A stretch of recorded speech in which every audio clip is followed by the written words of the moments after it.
6 months after BuzzX's crash landing, a joint construction project was nearing completion at the edge of Earth's solar system. The diplomatic station represented a compromise between human eagerness for contact and alien nervousness about approaching the deathworld. Located far enough from Sol 3 to make nervous species feel safe, but close enough for practical communication, the facility would host the first formal meeting between humanity and the Galactic Council. The alien delegation arrived in a fleet of heavily shielded vessels that looked more like mobile fortresses than diplomatic ships. Admiral Fluxara commanded the flotilla from her flagship, while representatives from all 12 council species prepared for what might be the most important first contact in galactic history. Each ship contained multiple layers of protection against the radiation and hazards they expected to encounter near the deathworld. Zephyrinth studied the latest sensor readings from Sol 3 with growing amazement. The planet's electromagnetic emissions had changed dramatically since their original survey. What had once been a primitive world showing only basic technological development now displayed energy signatures indicating advanced space travel and sophisticated manufacturing capabilities.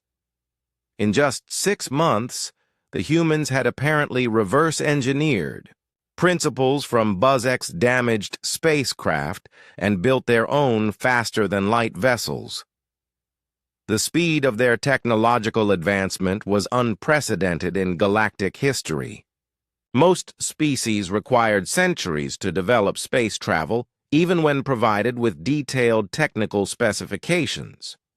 Captain Ryan Walsh brought the newly constructed ship UES Pioneer alongside the diplomatic station with a crew that represented the best humanity had to offer. Dr. Foster served as the expedition's xenobiologist, while General Hayes provided military expertise, and Dr. Kim handled communications and translation duties.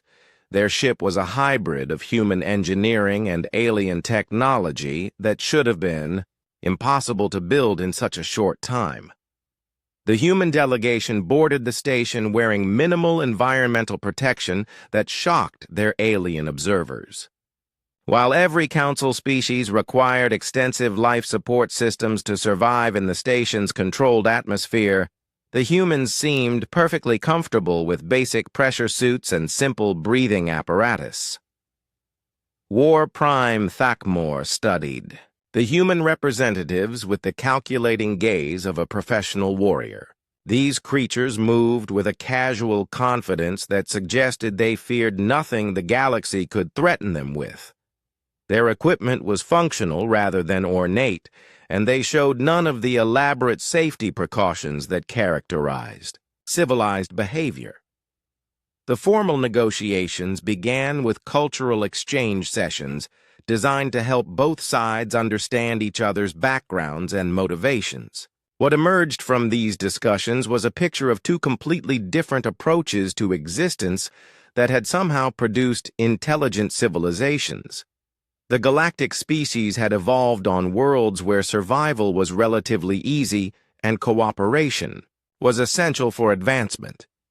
They had learned to avoid unnecessary risks and focus on long-term stability rather than short-term gains. Their technologies emphasized safety and reliability over performance and efficiency. Humans had developed under exactly opposite conditions, where survival required constant adaptation to new threats and challenges. They had learned to embrace risk as an opportunity for growth and viewed failure as valuable learning experience rather than catastrophic defeat. Their approach to problem-solving emphasized innovation and resourcefulness over careful planning. Dr. Foster presented documentation of human achievements that left the alien delegation speechless. Humans had not only survived on a Class 12 death world, but had actually used the hostile environment to their advantage. They had developed technologies and capabilities that no other species possessed because no other species had ever needed. them. The medical data was particularly striking. Human immune systems could adapt to new diseases and develop resistance to toxins that would kill most galactic life forms. Human bones and muscles became stronger under stress rather than weaker. Human cardiovascular systems could function under conditions that would cause most species to lose consciousness from oxygen deprivation. Even more remarkable were human psychological capabilities. They could maintain rational thinking under extreme stress. They could continue functioning while injured or exhausted. They could make life or death decisions in seconds without paralysis from fear or doubt. The aliens learned that human entertainment included activities that would be classified as extreme sports or military training on most civilized worlds. Humans deliberately placed themselves in dangerous situations for fun. They competed in contests that involved significant risk of injury or death. They actually seemed to enjoy challenges that would send most galactic species fleeing in terror. Whispera's gaseous form swirled with confusion as she tried to understand why anyone would voluntarily expose themselves to mortal danger. Her people had evolved to avoid all unnecessary risks and viewed survival as the highest priority for any intelligent being. The concept of seeking out danger for personal growth was completely alien to Nathari thinking. The cultural exchange revealed that humans had no instinctive fear response to situations that would paralyze other species. They treated potentially lethal activities as normal parts of daily life. They discussed surviving natural disasters like minor inconveniences. They even joked about their planet's attempts to kill them. Commander Sarah Webb volunteered to demonstrate human capabilities when War Prime Thakmore questioned whether the reports about human resilience were accurate. The former test pilot had survived multiple aircraft crashes and equipment failures during her career. She agreed to undergo physical challenges that would prove human claims about their species. The demonstration began with basic endurance tests that quickly escalated beyond anything the aliens had expected. Sarah completed physical tasks while carrying weights that would crush most galactic species.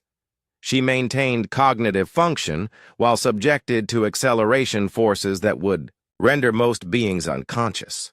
She solved complex problems while enduring pain levels that would incapacitate civilized life forms. Most impressive was her psychological response to the testing. Sarah remained calm and focused throughout challenges that terrified alien observers. She actually seemed to enjoy the opportunity to push her limits and explore her capabilities. When asked why she was willing to risk injury for a simple demonstration, she explained that humans learned more about themselves when facing difficult situations. The turning point in negotiations came when the discussion shifted from human capabilities to human intentions. The Galactic Council had been debating whether humanity represented a threat to galactic stability. Beings that could thrive on deathworlds might be too dangerous to integrate into civilized society. Gentle harmony of the Lumari species raised the crucial question that had been troubling many council members. If humans were as powerful and fearless as they appeared, why had they chosen to help Buzzek instead of capturing or harming him? What did they want from the galaxy, and how could other species trust beings who seemed immune to normal survival? Instincts? Captain Walsh answered with simple honesty that surprised everyone in the negotiation chamber. Humans had helped Buzzek because he needed help. They wanted to join galactic civilization because they were curious about other life forms and eager to learn from different perspectives. They had no interest in conquest or domination because they had better things to do with their time. The explanation was so straightforward that it took several minutes for the implications to sink in. Humans possessed capabilities that could make them the most dangerous species in the galaxy, but they chose to use those abilities for exploration and cooperation rather than warfare and expansion. They were powerful enough to take whatever they wanted, but interested enough in learning to prefer earning what they received.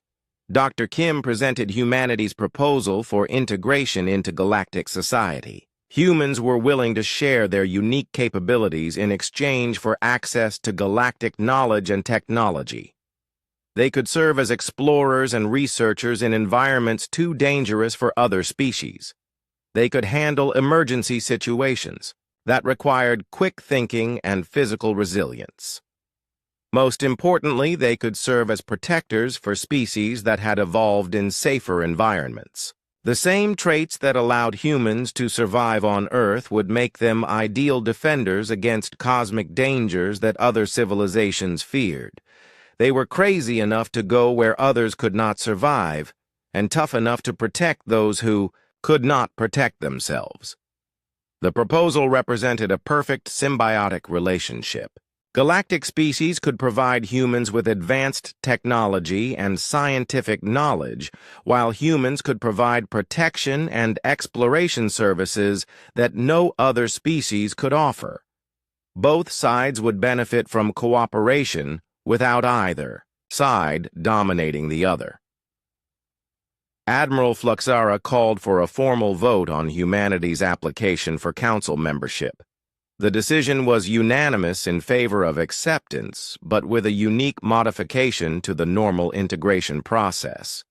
Humans would be offered not just membership, but a special role as galactic. The emergency session of the Galactic Council convened in the largest chamber of Nexus Prime as representatives from all 12 member species gathered to address an unprecedented crisis. Buzzek's distress beacon had finally reached a Zixkari trading post, and the implications of his message sent shockwaves through every civilization in the galaxy. Admiral Fluxara of the Aquatic Tidalans called the assembly to order while her gill slits fluttered nervously in the station's artificial atmosphere. As the current rotating chair of the council, she had the responsibility of managing what might be the most important meeting in galactic history. The agenda contained only one item, but it could change everything they thought they knew about life in the universe. Zephyrinth presented his original survey data on Sol 3 to remind everyone why the planet had been classified as a Class 12 death world. The crystalline being's analysis had been thorough and accurate. Every measurement confirmed that the third planet of the Sol system was completely uninhabitable by any known form of intelligent life. Yet Buzzek's transmission clearly indicated that not only had he survived crashing on the death world, but that indigenous intelligent beings had rescued him and provided medical treatment. The young trader's description of these humans was almost too incredible to believe, but his suit's sensor data corroborated every detail of his story. War Prime. Thakmor of the Crux Empire was the first to voice what many council members were thinking. If creatures could evolve on such a hostile world, then they must possess capabilities that far exceeded anything in the galactic database.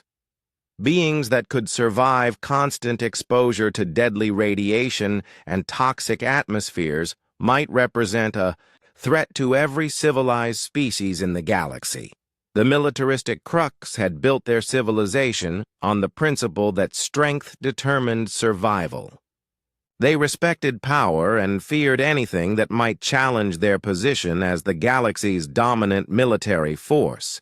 The idea that unknown beings from a death world might be stronger than Crux warriors was deeply disturbing to their cultural identity.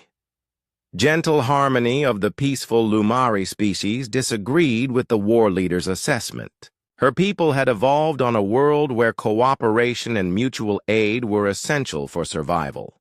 She pointed out that Buzzek's account emphasized how the humans had helped him rather than harmed him. Their first instinct had been to preserve alien life despite the obvious risks involved. The debate continued for hours as different species interpreted the limited information according to their own cultural perspectives. The gaseous Nethari worried about beings who could tolerate such high oxygen concentrations. The crystalline Veltar were concerned about creatures that seemed immune to radiation that would shatter their molecular structures. Meanwhile, on Earth, government leaders were dealing with their own crisis as news of the alien visitor spread through classified channels. President Ellen Rodriguez convened an emergency cabinet meeting to discuss humanity's first contact with extraterrestrial intelligence. The situation was unprecedented and required careful handling to avoid panic or international incidents. Secretary of Defense Marcus Thompson presented a briefing on what the military had learned from studying Buzzek's damaged spacecraft. The technology was centuries ahead of human capabilities in some areas, but surprisingly primitive in others. The aliens had mastered faster-than-light travel and exotic materials, but their safety systems seemed designed for environments much safer than Earth. Dr. Foster's research team had compiled extensive documentation of human capabilities that would seem impossible to beings from safer worlds. The data showed that humans could survive radiation levels that would kill most Earth species. They could function in atmospheric conditions that would be toxic to many life forms. They could recover from injuries that would be permanently disabling to most creatures. Most importantly, they had identified the psychological traits that allowed humans to thrive in such a dangerous environment. Humans had evolved an unusual relationship with risk and danger that made them willing to attempt things that other species would consider suicidal. They actually sought out challenges and grew stronger when faced with adversity. The government team realized that humanity's casual attitude toward mortal danger might be terrifying to aliens from safer worlds. They began preparing protocols for future contact that would emphasize human peaceful intentions while demonstrating their capabilities in non-threatening ways. Dr. Rachel Kim worked with Buzzek to establish more sophisticated communication systems that would allow for complex conversations about galactic politics and interspecies relations. The alien was eager to share information about the Council, but worried about how his people would react to learning about human capabilities.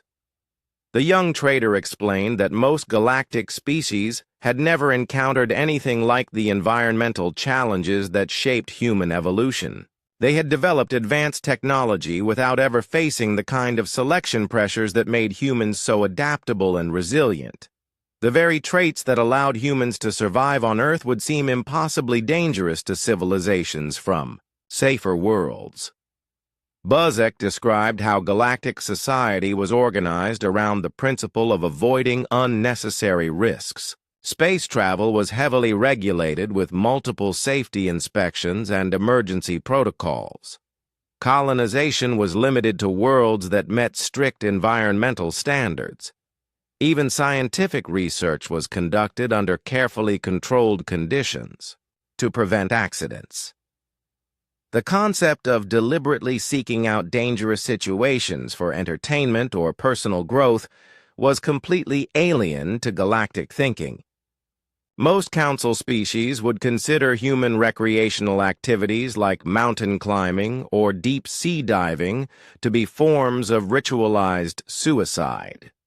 They could not understand why anyone would voluntarily expose themselves to mortal danger. Human military capabilities were equally puzzling to galactic observers. Most Council species had evolved beyond the need for warfare through diplomacy and resource-sharing agreements. The few conflicts that occurred were usually resolved through economic pressure rather than direct confrontation. The idea that humans maintained standing armies and actually fought each other was shocking to peaceful civilizations. Yet the same psychological traits that made humans willing to fight also made them incredibly loyal to their allies and protective of weaker beings. Buzzek had experienced this firsthand when complete strangers risked their lives to save him simply because he needed help. No galactic species had ever heard of such behavior toward unknown aliens. As news of the situation spread through the government, Dr. Clark's department began receiving reports of unusual activity around the world. Amateur astronomers had detected artificial signals from the outer solar system that matched the emission patterns from Buzzek's ship. Radio telescopes were picking up encrypted transmissions that seemed to be heading toward distant star systems. The evidence suggested that other aliens were beginning to take notice of Earth and its unexpected inhabitants. Humanity's first contact was about to become much more complicated as word spread through the galactic community about the impossible beings who lived on the deathworld that everyone had ignored. Military analysts warned that Earth might be facing visits from species with very different intentions than the peaceful trading mission that had brought Buzzek to their world. Some aliens might come seeking to verify the reports about human capabilities. Others might arrive with hostile intentions if they viewed humans as a potential threat to galactic stability. President Rodriguez authorized the formation of a joint task force combining military personnel, scientists, and diplomatic experts to prepare for expanded contact with alien civilizations. The team would need to develop strategies for dealing with species that might have radically different approaches to interspecies relations. The irony of the situation was not lost on anyone involved in the preparations. Humanity had spent decades searching for signs of intelligent life in the universe, while aliens had been deliberately avoiding Earth because they thought it was too dangerous for anything to live there.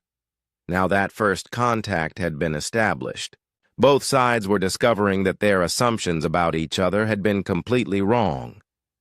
The galaxy was full of peaceful civilizations that avoided conflict and danger. Earth was home to creatures that thrived on challenge and grew stronger through adversity. The question facing both humans and aliens was whether such fundamentally different approaches to life could coexist peacefully, or whether the galaxy was about to experience the kind of upheaval that occurred when an irresistible force met an immovable object. The university medical facility had been transformed into something resembling a cross between a hospital and a research laboratory. Dr. Amanda Foster worked around the clock with her expanding team of specialists to keep their alien patient alive, while government officials descended on the campus like a swarm of very serious bees. General Paul Hayes arrived within 12 hours of the initial rescue, accompanied by Dr. Susan Clark from a department that most people had never heard of. The Department of Extraterrestrial Affairs had existed in secret for decades, preparing for exactly this kind of situation, but nobody had expected first contact to happen in such an unusual way. Buzzek spent his first few days of consciousness, trying to understand how he had survived crashing on a deathworld. His suit's environmental readings confirmed that Sol 3's atmosphere was every bit as toxic as the survey data had indicated. The oxygen levels should have burned through his respiratory system within minutes. The radiation exposure should have killed him long before the humans found his wreckage. Yet somehow, these impossible creatures had not only survived in conditions that would sterilize most galactic species, but had actually thrived here for thousands of years. Even more puzzling was their immediate instinct to help a complete stranger from another world, despite the obvious risks involved in approaching crashed alien technology. Communication proved to be the first major breakthrough in understanding between the species. Dr. Rachel Kim was a linguistics professor who specialized in pattern recognition and language development. She worked with Buzzek to establish basic translation protocols using mathematical concepts and simple visual representations. The process was slow and frustrating for both sides, but gradually they developed a working vocabulary that allowed for basic conversation. Buzzek's first coherent message to his rescuers was a warning about the dangers of their own planet. He tried to explain that Sol 3 was classified as uninhabitable by every advanced civilization in the galaxy. The humans found this information amusing rather than alarming. Jake Morrison laughed when he learned that aliens considered Earth too dangerous for intelligent life. He told Buzzek through the translation system that humans had always known their world was trying to kill them. That was exactly why they had gotten so good at staying alive despite the constant threats. Buzzek watched in fascination and horror as the humans casually discussed surviving natural disasters that would be considered apocalyptic events on most civilized worlds. They talked about hurricanes and earthquakes like minor inconveniences. They mentioned diseases and predators as normal parts of daily life. They even seemed to enjoy activities that deliberately exposed them to mortal danger. Lisa Martinez explained that she regularly went rock climbing and whitewater rafting for entertainment. These activities involved deliberately placing herself in situations where a single mistake could result in death. When Buzzek asked why anyone would do such things for fun, she simply said that the challenge made life more interesting. Security. Chief Tony Rodriguez demonstrated human physical capabilities that seemed impossible for creatures from such a hostile environment. He could lift weights that would crush most galactic species. He could run for hours without showing signs of exhaustion. Most impressive was his ability to function normally after sustaining injuries that would incapacitate beings from safer worlds. The alien learned that humans routinely survived broken bones, deep cuts, severe burns, and internal injuries that would be fatal to his own people. Their medical technology was primitive compared to galactic standards, but their natural healing abilities were remarkable. They could recover from trauma that would permanently disable most other species. Dr. Foster's research team documented human capabilities that defied everything the galaxy knew about biological limitations. Human immune systems could adapt to new diseases and develop resistance to toxins that would kill other life forms. Human bones and muscles became stronger when subjected to stress rather than weaker. Human brains could function under conditions of pain and exhaustion that would cause most species to lose consciousness. Even more remarkable was human psychological resilience. They not only survived in a world full of constant danger, but actually seemed to thrive on the challenge. They formed complex social bonds and cooperative relationships, despite living under conditions that would drive most galactic species insane with fear. Buzzek tried to explain to his rescuers that their casual attitude toward mortal danger was terrifying to beings from safer worlds. The idea of deliberately seeking out risky situations for entertainment was completely alien to civilizations that had evolved on planets where survival was relatively easy. The humans struggled to understand how other intelligent species could develop advanced technology while avoiding all the challenges that had shaped human evolution. They wondered how aliens learned to solve problems if they never faced life-threatening situations. They questioned how galactic civilizations maintained social cooperation without the bonding that came from surviving shared dangers. Cultural exchange revealed fundamental differences in how the species viewed risk and reward. Humans saw danger as an opportunity to grow stronger and smarter. They treated failure as a learning experience rather than a catastrophic outcome. They valued courage and determination over safety and comfort. The aliens in the galactic database had developed along completely different evolutionary paths.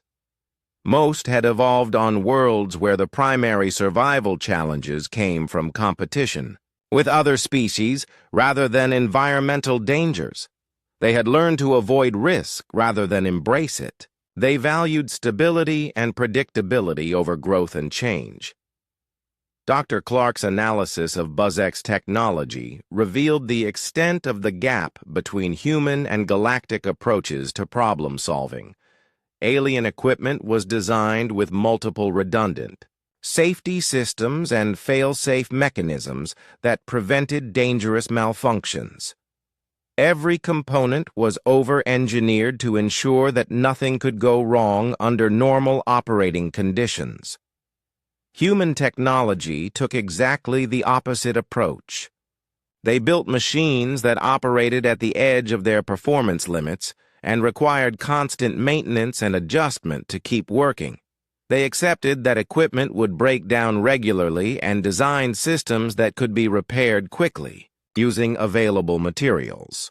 The difference in engineering philosophy reflected deeper cultural attitudes about acceptable risk levels. Galactic species avoided building anything that might be dangerous, even if it meant sacrificing performance and efficiency. Humans routinely used equipment that could kill them if operated incorrectly because the benefits outweighed the risks. Buzzek's recovery progressed steadily under Amanda's care, but his worldview was being shattered by everything he learned about human civilization. These creatures had not only survived on a death world, but had actually used the hostile environment to their advantage.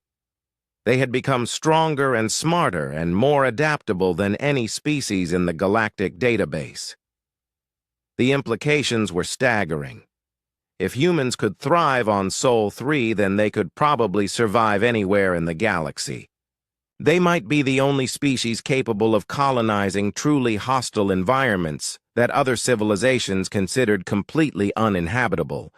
They could go places and do things that no other intelligent life forms would dare attempt. Even more disturbing was the realization that human psychological makeup was fundamentally different from galactic norms. They did not fear death the way other species did. They did not avoid danger the way civilized beings were supposed to. They actually seemed to enjoy challenges that would send most aliens fleeing in terror. Buzzek began to understand why the Galactic Council had classified Sol 3 as a death world. They had been completely correct in their assessment that the planet was too dangerous for galactic species to survive there. What they had failed to consider was the possibility that something could evolve on such a world that was dangerous, in completely different ways. The young trader realized that his rescue beacon was still broadcasting and that eventually someone would receive his distress signal. When that happened, the Galactic Council would learn that Sol 3 was not uninhabited after all. They would discover that the Death World had produced a species unlike anything in their experience. He wondered how the galaxy would react when they learned that the deadliest thing on the most dangerous planet they had ever found was actually the most helpful and cooperative species he had ever encountered. The contradiction was so fundamental that it might change everything the galaxy thought. They knew about life and evolution and survival.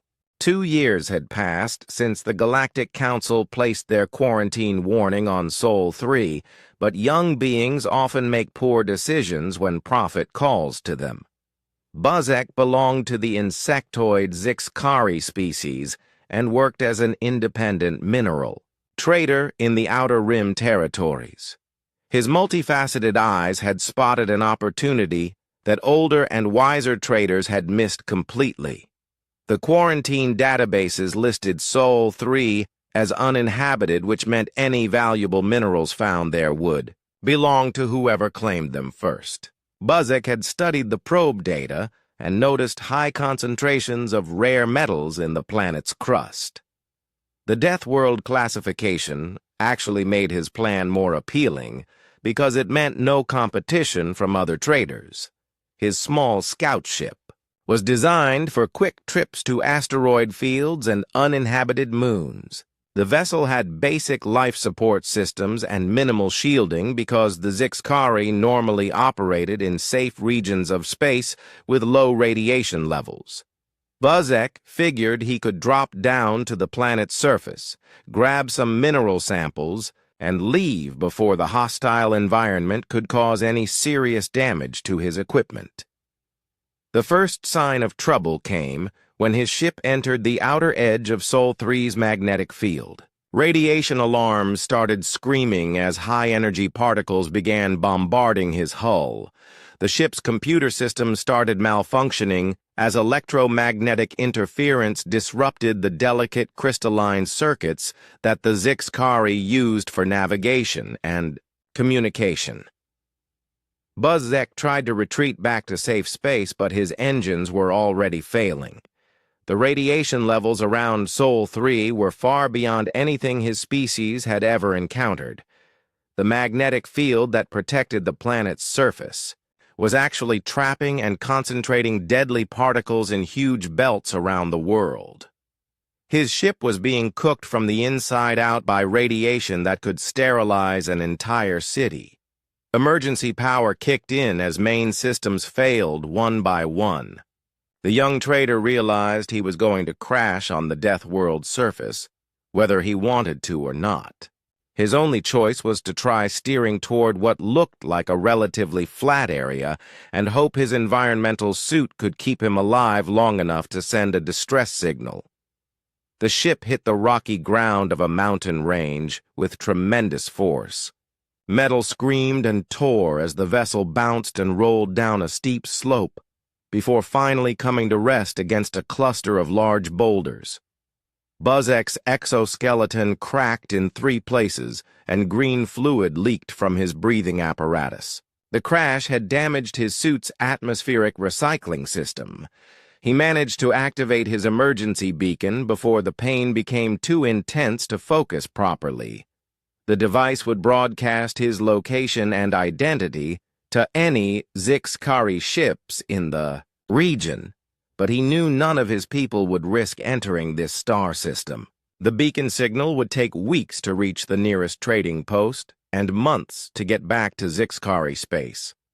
Outside his damaged ship, the alien discovered that Sol 3 was even more hostile than the survey data had suggested. The atmospheric composition was burning his respiratory system even through his suit's filters. The gravitational field was crushing his lightweight exoskeleton with relentless pressure. Worst of all, the temperature kept changing as the planet rotated and clouds moved across the sky. 2 human beings were hiking through the Rocky Mountains when they noticed smoke rising from a valley below their trail. Jake Morrison was a former Army medic who had served 3 tours in combat zones before retiring to become a wilderness guide. His hiking companion, Lisa Martinez, worked as a chemistry professor at the state university and often joined him on weekend camping trips. They approached the crash site carefully because burning aircraft usually meant injured people who needed immediate medical attention. Jake's military training had taught him to assess dangerous situations quickly, and Lisa's scientific background made her naturally curious about unusual phenomena. Neither of them had ever seen wreckage that looked like the twisted metal scattered across the valley floor. The ship's design was completely unlike any human technology they recognized. Curved surfaces and organic-looking joints suggested advanced materials and construction techniques that were decades ahead of anything in their experience. Most puzzling were the strange symbols and markings that covered the hull in patterns that seemed almost like writing, but followed no alphabet either human had ever seen. Inside the wreckage, they found Buzzek unconscious and barely breathing. The alien's appearance was shocking, but Jake's medical training kicked in before fear could paralyze him. Something was clearly wrong with the creature's breathing apparatus, and green fluid was leaking from several locations on its body. Whatever this being was, it needed help immediately, or it was going to die. Lisa used her satellite phone to contact emergency services, while Jake tried to figure out how the alien's life support system worked. The equipment was far more advanced than anything he had seen, but the basic principles seemed similar to medical devices he had used in field hospitals. Air went in through one tube, and waste gases came out through another tube. The problem was that the recycling unit had been damaged in the crash. Working together, they managed to create a makeshift atmospheric seal using camping equipment and first aid supplies. Lisa's knowledge of chemistry helped her analyze the readings on the alien's damaged suit to figure out what kind of gases it needed to breathe. The atmosphere requirements were completely different from human needs, but she was able to identify the basic components. Jake rigged up a temporary breathing system using portable oxygen tanks and chemical filters from their emergency kit. The solution was crude and probably wouldn't work for very long, but it might keep the alien alive until proper medical help could arrive.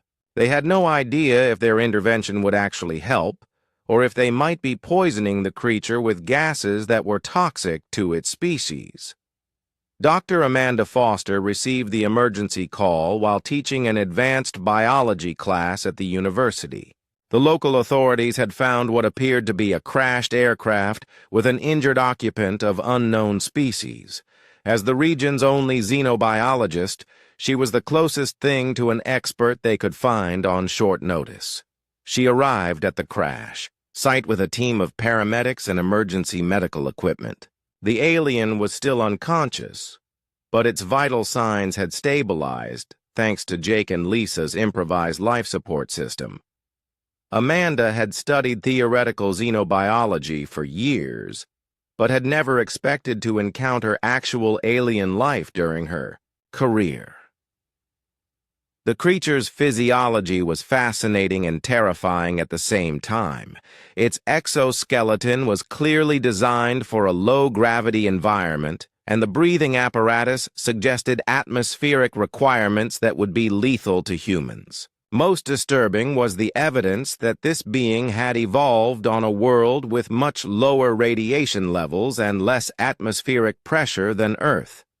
Amanda coordinated the creature's transfer to a specially prepared medical facility at the university. She used modified veterinary equipment and educated guesswork to keep the alien stable during transport. Every decision was a gamble because she had no medical knowledge about this species and no way to know if her treatments were helping or harming her patient. The rescue took 6 hours from first contact to successful stabilization in the medical facility.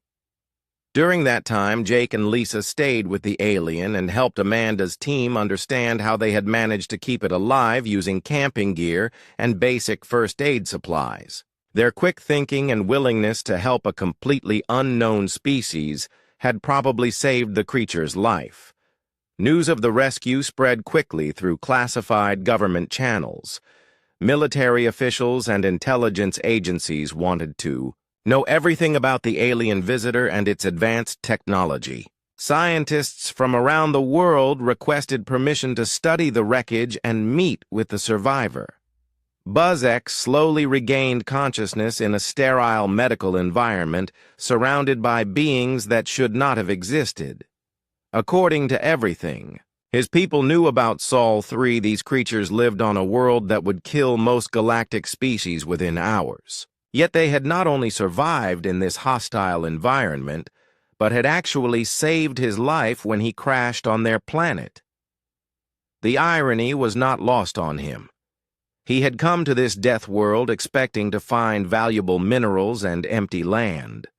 Instead, he had discovered that the deadliest thing on the planet was also the most helpful thing he had ever encountered in his travels across the galaxy. The massive space station called Nexus Prime floated in the darkness between stars like a glowing jewel. Its crystal walls stretched for miles in every direction and housed the most important beings in the galaxy. Inside these walls, the Galactic Council made decisions that affected billions of lives across 12 different worlds. Today was just another routine day of checking new planets that might be suitable for life. Zephyrinth moved through the corridors with the grace that only his people possessed. His crystalline body caught the light from the station's energy cores and threw rainbow patterns on the walls around him. As the chief xenobiologist for the Council, he had seen thousands of worlds over his long career. Most were boring rocks, with nothing special about them. Some had interesting minerals or unusual weather patterns. Very few had any signs of life at all. His assistant, Whisperer, drifted beside him like a cloud of silver gas. The Nethari people had no solid bodies and communicated through changes in their density and color.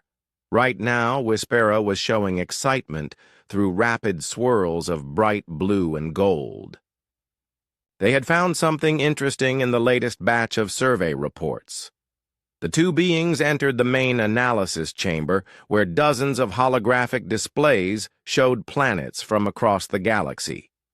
Each display contained detailed information about atmosphere composition, surface temperature, radiation levels, and geological activity. Most of the displays showed the familiar green symbols that meant safe for basic life forms. A few showed yellow warnings for minor hazards like unstable weather or thin atmospheres. Whisperer guided Zephyrinth to a display that glowed with angry red warnings. The planet designation read Sol 3, and every single safety indicator was flashing. Danger signals. Zephyrinth had never seen so many red warnings on a single world before. The atmospheric readings made him recoil in shock. 21% oxygen content was listed as the primary gas mixture. Every species in the galaxy knew that oxygen was one of the most corrosive and dangerous substances in the universe. Most civilized worlds kept their oxygen levels below 5% to prevent spontaneous combustion and cellular damage. This planet had enough oxygen in its air to burn through most known materials. The temperature readings were equally terrifying. The surface temperature swung wildly from freezing cold to boiling hot depending on the planet's rotation and seasonal changes. Most of the planet's surface was covered in a liquid that the probes identified as dihydrogen monoxide. The chemical was known to be deadly to most life forms and could dissolve metals and organic compounds with ease. Zephyrinth studied the geological survey data with growing horror. The planet's surface was constantly shifting and changing through massive tectonic movements. Volcanic eruptions spewed toxic gases and molten rock across vast areas on a regular basis. The probe data showed evidence of at least 5 major extinction events in the planet's history, where almost all life had been wiped out by catastrophic disasters. The radiation readings from the local star were off the charts. Sol 3 received constant bombardment from high-energy particles that would sterilize most known life forms within hours. The planet had some kind of magnetic field that deflected the worst of the radiation, but still allowed dangerous levels to reach the surface. Weather patterns on the planet were beyond anything Zephyrinth had seen in his career. Massive storm. Systems with winds strong enough to level cities formed regularly. Frozen precipitation fell from the sky in many regions. Electrical discharges containing millions of volts struck the surface thousands of times each day. The probe data showed hurricanes, tornadoes, blizzards, and other weather phenomena that would be classified as natural disasters on any civilized world. The most disturbing discovery was evidence of regular asteroid and comet impacts. The planet sat in a region of space filled with rocky debris that constantly rained down on the surface. Some of these impacts were large enough to create explosion craters hundreds of miles across. The probe data suggested that one such impact had been responsible for the most recent mass extinction event. Whispera's gaseous form shifted to deep purple, indicating confusion and concern. The AI analysis systems were recommending a Class 12 Deathworld classification for Sol 3. This was the highest danger rating in the galactic database and had only been used for 3 other planets in recorded history. Those planets were all completely sterile, with no signs that life had ever existed on them. Zephyrinth ran additional scans to make sure the probe data was accurate. Every reading confirmed the same terrifying picture. Sol 3 was a world where everything seemed designed to kill any life forms that might try to develop there. The very air would poison most species. The water would dissolve their bodies. The weather would destroy any structures they tried to build. The radiation would mutate their genetic material. The geological activity would bury them under molten rock. The crystalline being's analytical mind tried to imagine what kind of life forms might possibly survive in such conditions. They would need to be incredibly resilient to handle the toxic atmosphere and deadly radiation. They would need to be adaptable enough to survive the extreme weather and geological changes. They would need to be tough enough to withstand the constant bombardment from space debris. Most importantly, they would need to be intelligent enough to avoid all the countless ways the planet tried to kill them every single day. Such creatures were theoretically possible but highly unlikely to evolve. The environmental pressures would be so intense that most species would go extinct long before they developed advanced intelligence. Even if they somehow survived long enough to become sentient, they would probably never advance beyond primitive tool use before some catastrophe wiped them out. Zephyrinth made his decision and entered the official classification into the Galactic database. Sol 3 was now permanently marked as a Class 12 death world with a do not approach warning for all galactic species. The planet would be quarantined indefinitely to prevent any unfortunate accidents that might occur if someone was foolish enough to visit such a dangerous place. Meanwhile, on the 3rd planet from Sol, a woman named Katie Brooks was studying strange readings from her deep ocean monitoring equipment. The marine biologist had spent years tracking whale migration patterns in the Pacific Ocean, but her sensors were picking up electromagnetic signatures unlike anything in her databases. The signals appeared to be artificial in nature, but no human technology produced emissions with these characteristics. Her research partner, Alex Turner, helped her analyze the data from their floating research station. The engineer suggested the signals might be coming from some kind of new military equipment being tested in international waters. Katie wasn't convinced because the emission patterns seemed too complex and sophisticated for any known human technology. Neither scientist realized they were detecting the faint traces left behind by alien survey probes that had recently finished scanning their world. The probes had already transmitted their findings back to the Galactic Council and departed the solar system. Their data had just convinced an entire galaxy of advanced civilizations that Earth was too dangerous for any intelligent life to survive there. The irony was perfect and complete, but nobody involved understood it yet.